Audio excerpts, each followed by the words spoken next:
You are not checked by your performances. You are checked by how you handled failures.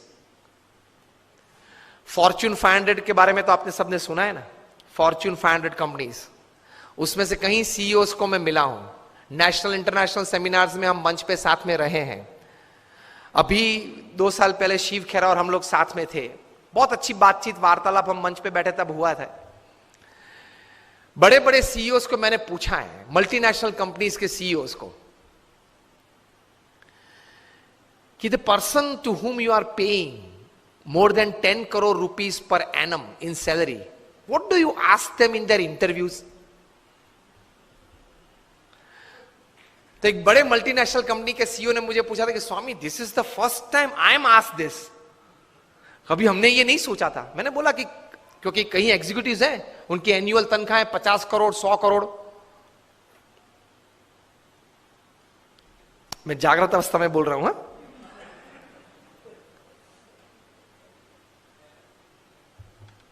ये बहुत बड़ी software बनाने वाली company है।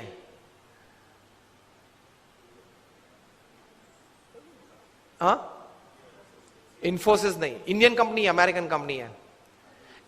एलिसन उनका सीईओ है, एलिसन। ऑरेकल कंपनी है। आप नेट पे जाके ऑरेकल खोलना, एलिसन नाम डालना और उनकी तनख्वाह आप देखना। पिछले 5 साल की उनकी एवरेज तनख्वाह है $400 million per year. Silence. $400 million, $1 million मतलब 65 करोड़ गिन लो, चलो राउंड फिगर 70 करोड़ गिन लो। $1 million is $10 lakh is 7 crore rupees. So 400 million is 2800 crore rupees per annum salary. अब देख लेना, मैं नाम देता हूं, Ellison, ELLISON, he is the CEO of Oracle. अब नाम देख लेना। अभी परसों ही आपने सुना होगा सुंदर पिचाई का, गूगल के सीईओ, पर डे की सैलरी 3.5 करोड़। परसों ही न्यूज थे। हाँ, 2 दिन पहले न्यूज थे। In the print media it is today, electronic media में 2 दिन पहले आ गए थे ब्रेकिंग न्यूज में। लास्ट ईयर फाइनेंशियल ईयर की पूरी सैलरी उनकी 1285 करोड़ थी, टू बी एग्जैक्ट 1285.5 करोड़। मतलब रोज की तनख्वाह 3.5 करोड़ की। सुंदर पिचाई, गूगल के सीईओ। अब देख लेना।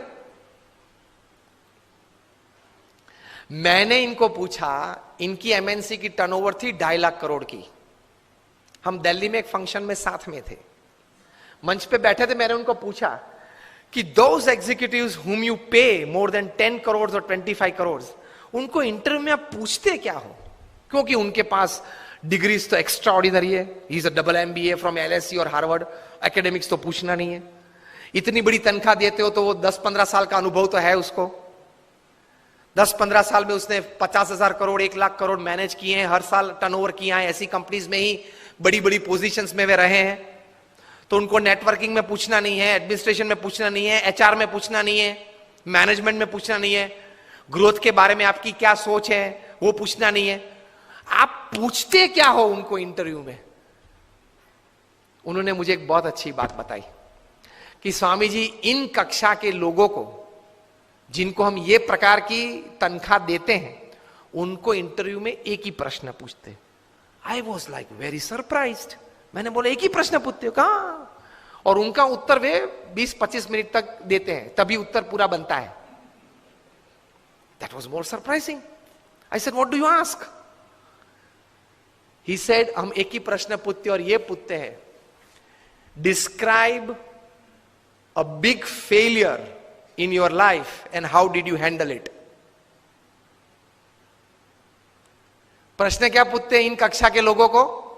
Describe a big failure in your life. आपके परफॉर्मेंस के बारे में हमें कुछ पूछना नहीं है कि मैं पहली कंपनी में था, वहां 200% सेल बढ़ा दिया, दूसरी कंपनी में था, वहां 500% ग्रोथ कर दिया। वो हमें नहीं सुनना है। वो था, आप लोग सब जो यहां बैठे हो, जो इंटरव्यू वाले देने आए हो, जिनको हम ये तनख्वाह देने वाले, सबके पास ऐसी ऐसी परफॉर्मेंस स्टोरीज है, ये कॉमन है, ये हमको नहीं पूछना है। पूछना क्या है? Describe a big failure of your life and how did you handle it. Simple. Performance से आपका कैलिबर का टेस्टिंग नहीं होता। वो तो किसी को भी चांस मिल जाता है, प्लेटफॉर्म मिल जाता है तो कूद लेता है। How did you handle failure? How did you handle a setback? How did you handle a fall in your life? That is important. क्योंकि अब रूटीन में जब हमारी, अगर हमने आपको हायर कर लिया, रूटीन में हमारी कंपनी चलती होगी, तो आप तो अच्छा परफॉर्मेंस दिखाई नहीं वाले हो। लेकिन कंपनी में अगर बड़ी आफत आ गई तो आप क्या करोगे वो बताओ। बाकी तो आपकी जगह और कोई भी ये कंपनी चला लेगा। Isn't it a very important question? उसमें वो मल्टीनेशनल कंपनी के सीईओ ने मुझे बताया कि स्वामी, इसके उत्तर में उसको 20-25 मिनट हम देते हैं और उसमें भी हम ये जांच करते हैं कि किस प्रकार के विचार और प्रैक्टिसेस उसने अप्लाई किए, वो साइड में रखते हैं। किस प्रकार के एटीट्यूड्स उसने उस वक्त रखे, उस पे हम गौर रखते हैं। What we see in his answer is not what he thought during failure, not practicals what he applied to come out of that failure. What we see is what type of attitude he kept when he was a failure, when he met failure in his life. तो महान लोग ये परिस्थिति में इस प्रकार के attitudes रखते हैं। तो इसमें यह बात आती है गम खाने की। यह बहुत बड़ा विचार जो प्रमुख स्वामी महाराज ने दिए, उसमें कई प्रकार के ऐसे अर्थ आ जाते हैं। That is the greatness of life. How do you handle failures? Failure handle में सिर्फ आपका एटीट्यूड, एक ही शस्त्र आपके पास रहता है। हां, ऐसी परिस्थितियां जीवन में आएगी जब आपके मोबाइल नंबर में 400 फोन होंगे, किसको फोन करूं वो तकलीफ में आ जाएंगे आप। Even if you are the Sahara of thousands of homes, when you are lying बेसहारा in तिहार for 4 years, किसको फोन करूं? उनके मन में भी दिक्कत होगी ना कि अभी 4 साल से 10,000 करोड़ के रुपए के व्यक्ति तिहार में है, किसको फोन करते होंगे वो? मोबाइल में तो होंगे 1000 से ज्यादा नंबर। आपके सिटी के, बेंगलोर के किंग ऑफ द स्काईज जब भारत छोड़ना पड़ा, तब भारत का पासपोर्ट नहीं यूज कर पाए, डिप्लोमेटिक पासपोर्ट पे भाग गए ना। अभी वापस लाने की सब प्लानिंग चल रही है, आएंगे शायद, और अगर मुंह खोलेंगे बड़े बड़े तकलीफ में आने वाले हैं। तो फेलियर्स जब आते हैं तब एटीट्यूड्स किस प्रकार का रखते हैं, that is very important in life. Blame game चालू हो जाती है। तो यह व्यक्तिगत जीवन में है। तीसरा एक बात कार्य दृष्टि से कि कर्म करना हमारा अधिकार है, फल पे हमारा अधिकार नहीं है।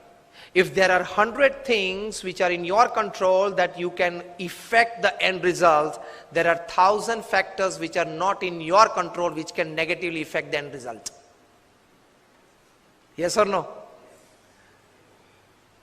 आपने बड़ा अच्छा धंधा चालू कर दिया लेकिन गवर्नमेंट की पॉलिसी बदल गई तो? आपने स्टैंड का धंधा चालू कर दिया और गवर्नमेंट ने कैप रख दी, क्या करेंगे? रख दी है, और कहीं कैप्स आने वाली है।